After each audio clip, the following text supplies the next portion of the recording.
Hello everyone. This is going to be a talk about curating, presented by me, Samuel Herbert. I've called it the Art of Curating Art, and I've put a bang up-to-date photo to start us with, the Tribuna of the Uffizi by Zoffany. I'm afraid it's not a very woke image, is it? But this is representative of what curation maybe once meant, and I've used this to create a contrast to what curation means now.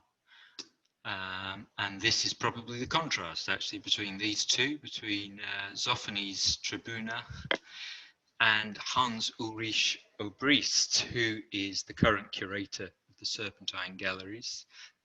He is the super curator. He's a jet set curator. I think he boasts that he goes around the world every weekend to see exhibitions on planes.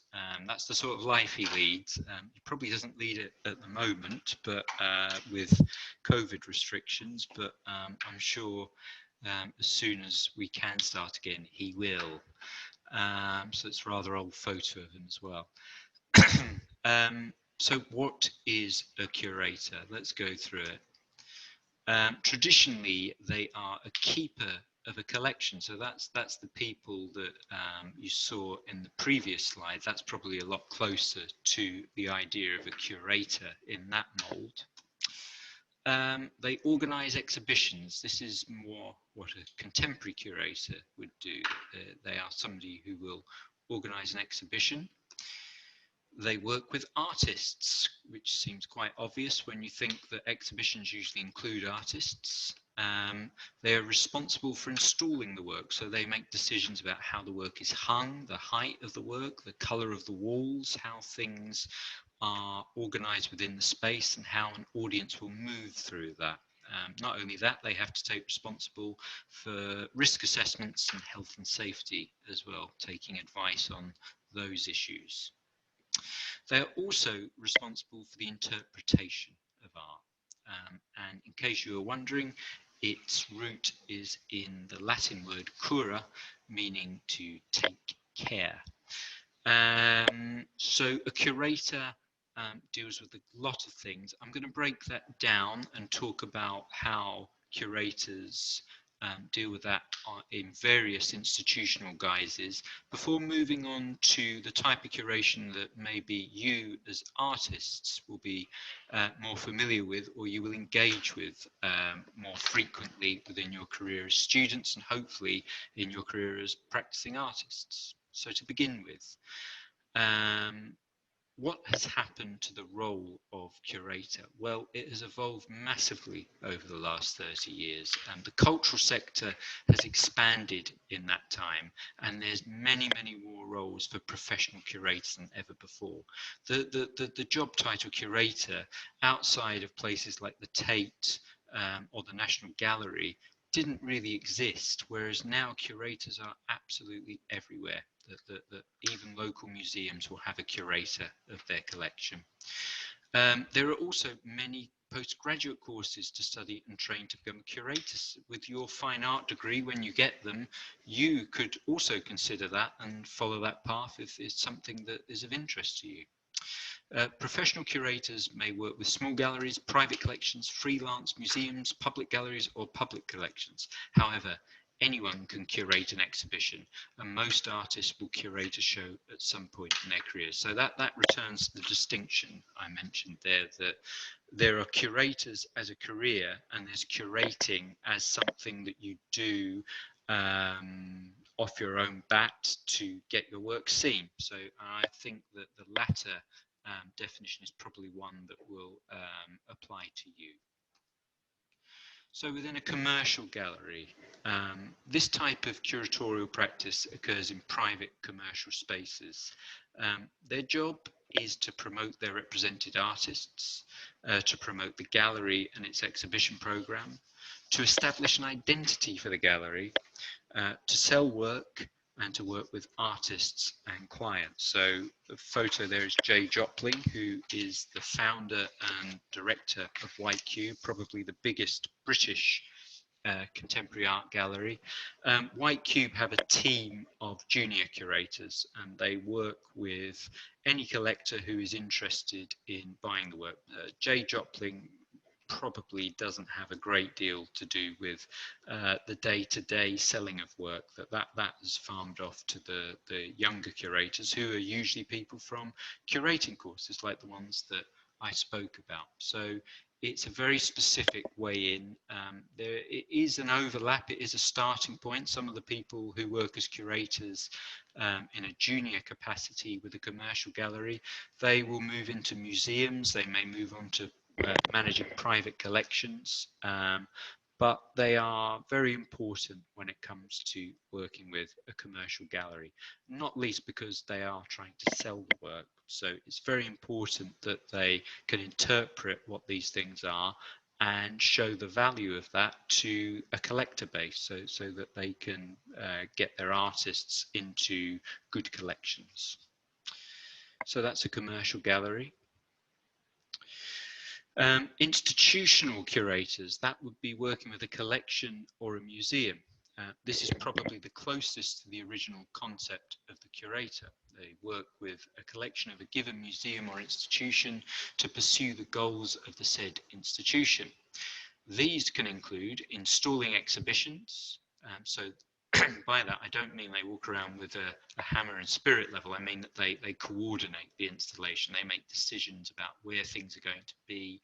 They help with the interpretation of those exhibitions. They might write an introduction for the catalogue, the general overview of what form the exhibition or what the idea behind the exhibition is going to take will be to do with the curator.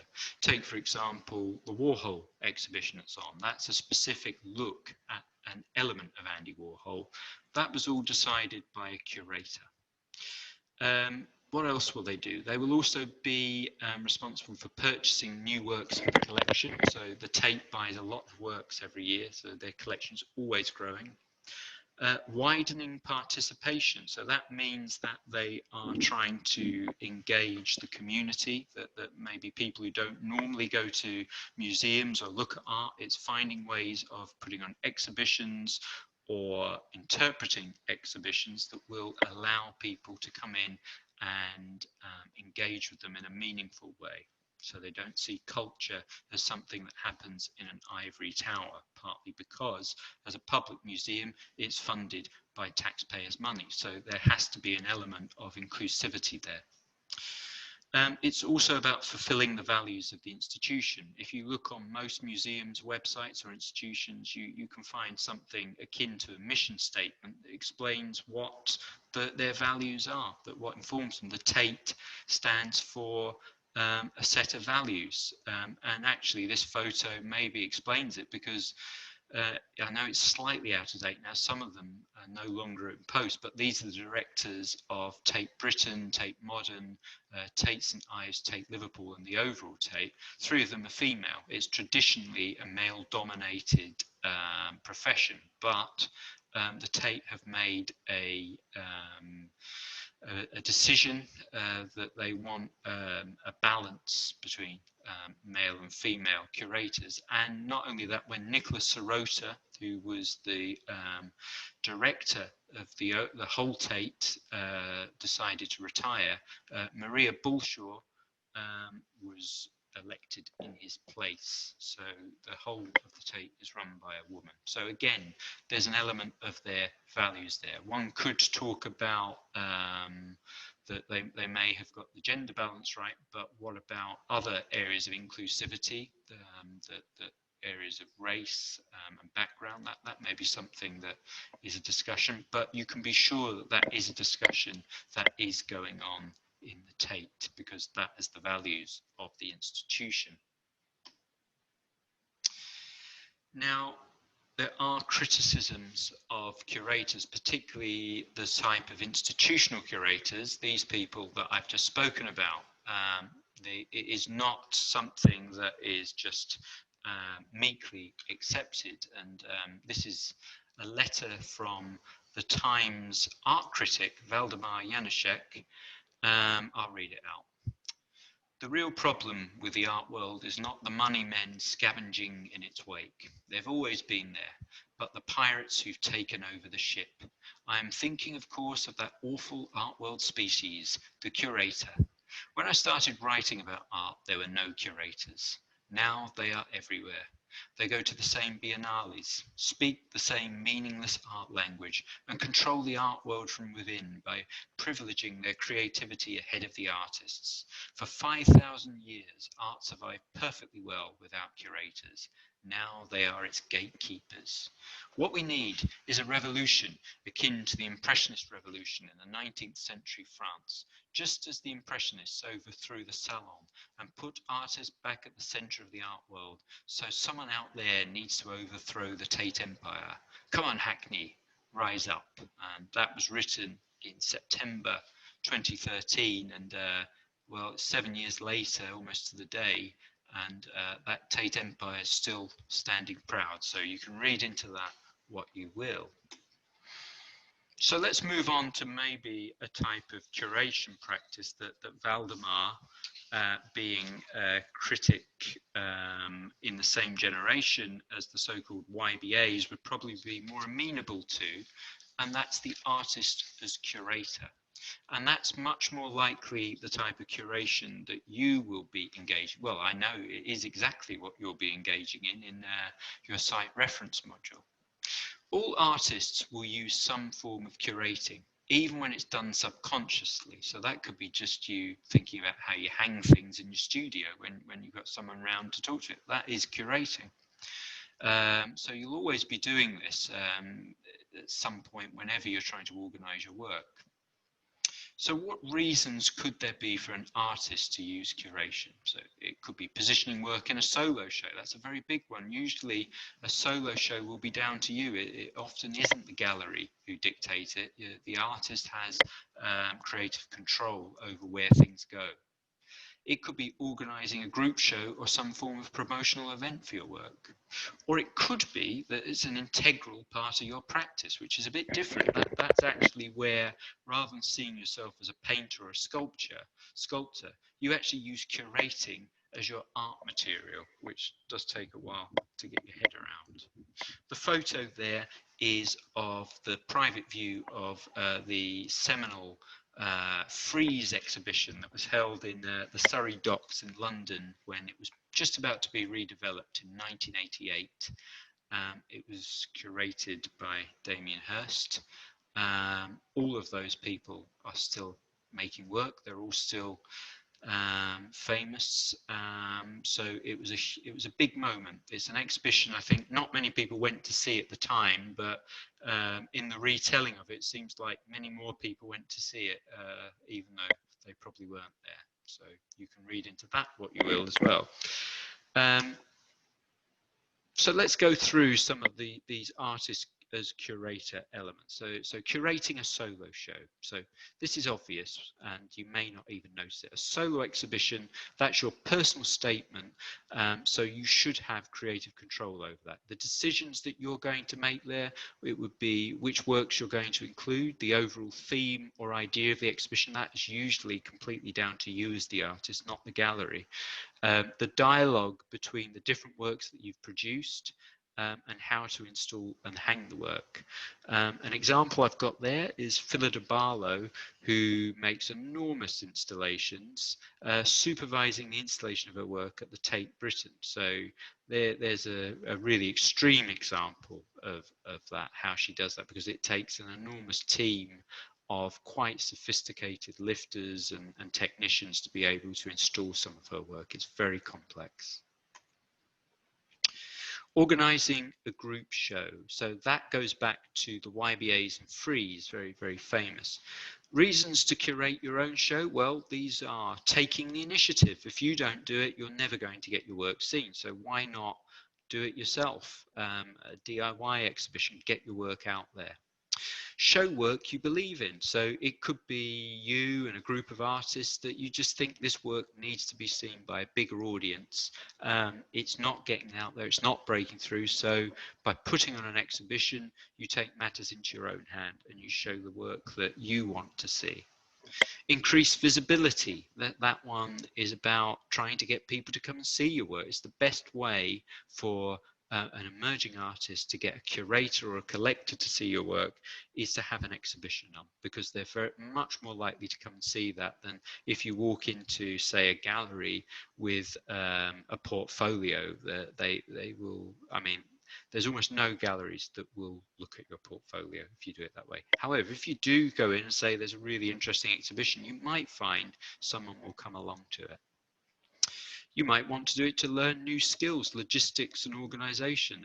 I can say for a fact that I know some of our students have said that they'll never be worried about organising parties or weddings after having done this module, because the curatorial skills that they've learned, the logistics skills of just getting things in the right place for a big event that's going to cater to a lot of people.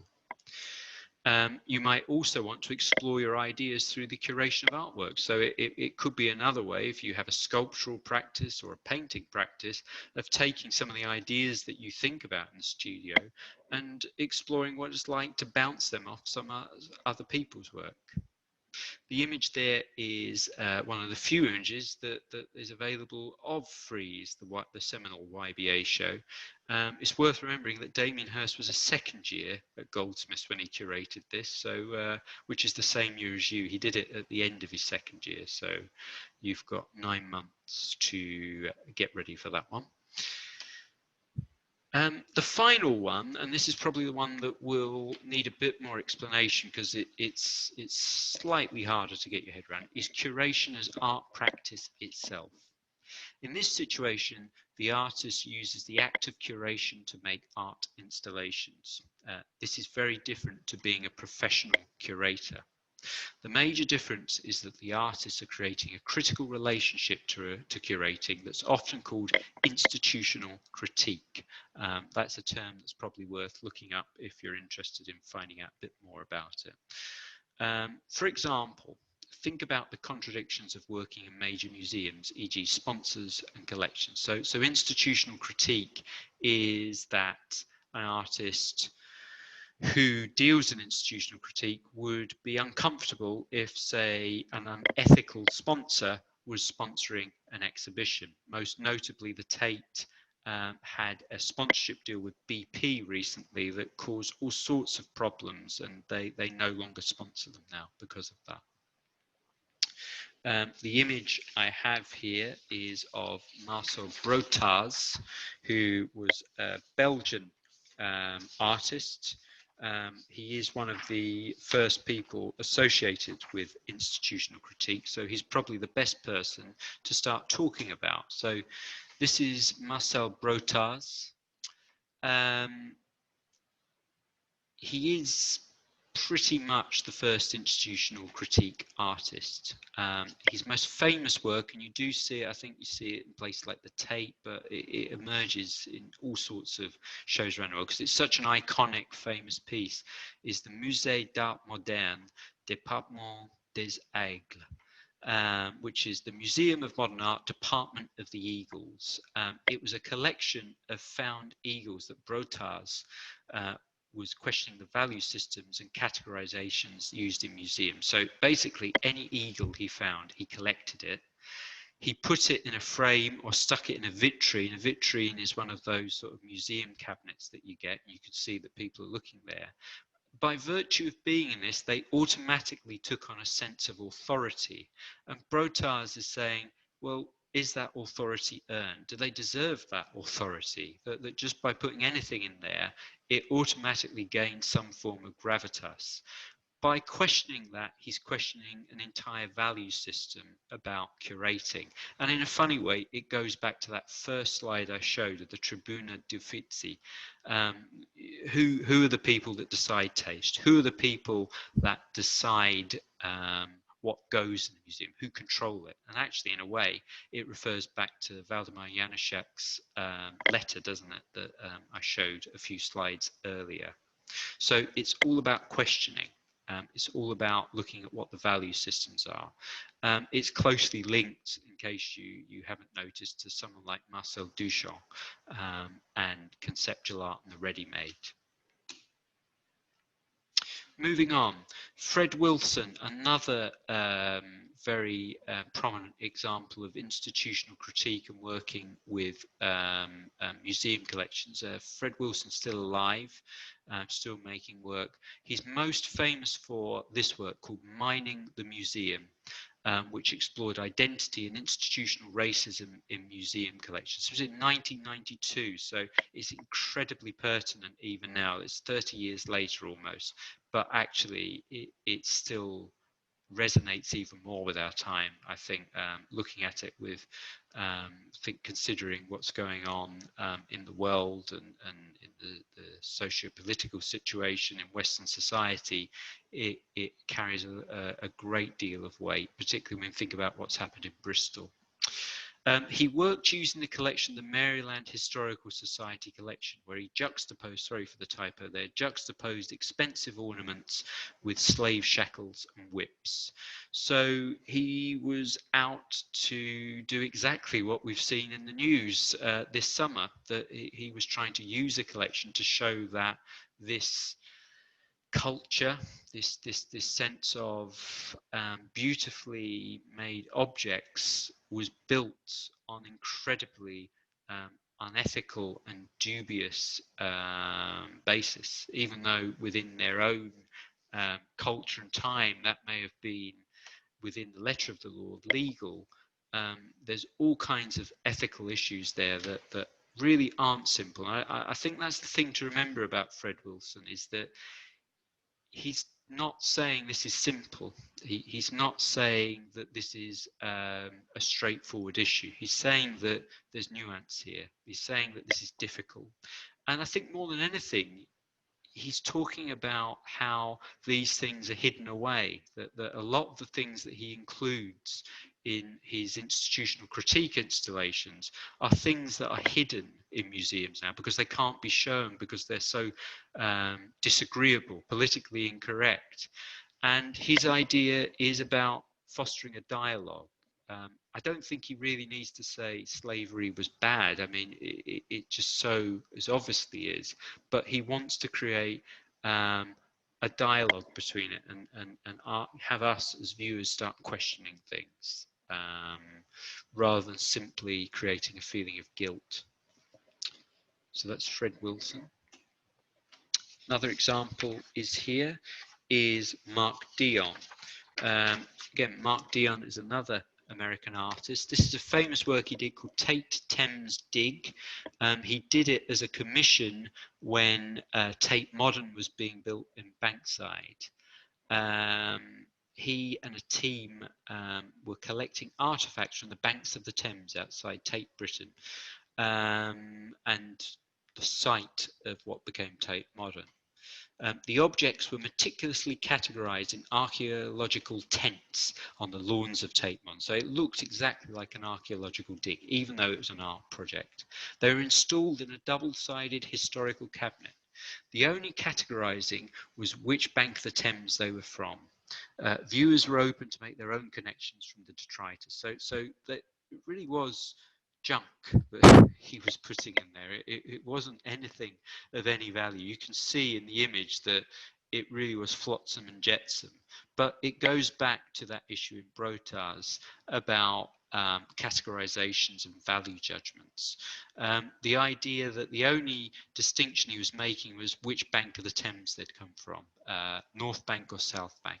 And everything was categorized as if it was in a real museum display. So again, it's that idea of gravitas, thinking, well, this must actually mean something, when in fact its meaning is very, very open to interpretation. You could spin any kind of fantastical idea about this or story, and because it's in the institutional setting, it would carry a kind of weight to it. So it's again a very, very pertinent piece of art when one thinks about fake news and the like. So things for you to consider going forward, particularly when you're thinking about your mini show. What sort of exhibition do you want to curate? Is there a sphere of curating of the type that I've spoken about that you feel most drawn towards? Maybe something about the idea of being using curating as your art practice has stimulated something that you might want to investigate that further. What are the advantages and disadvantages of being an artist curator? Because there are, that you could become very successful as an artist curator, and actually you might find it's to the detriment of your practice. Things that I would suggest for further research, if this has interested you, would be look up institutional critique. In particular, look at Hans Hacker, who is a German artist who is based in America, and Andrea Fraser, who is another American artist. One of her works was actually in our Tate visit last year, so some of you may actually have seen her work, but it's worth doing a little bit more research on them because that will fill in the gaps of institutional critique for you. You may also want to look at contemporary curation. There I've put three notable contemporary curators, Hans Ulrich Obrist, Nicolas Bourriot, and Catherine David. So have a look at those. Thank you for listening. This is the end of the talk. If you have any questions, I will be able to take them in our next session. Thanks very much, and I will speak to you soon. Goodbye.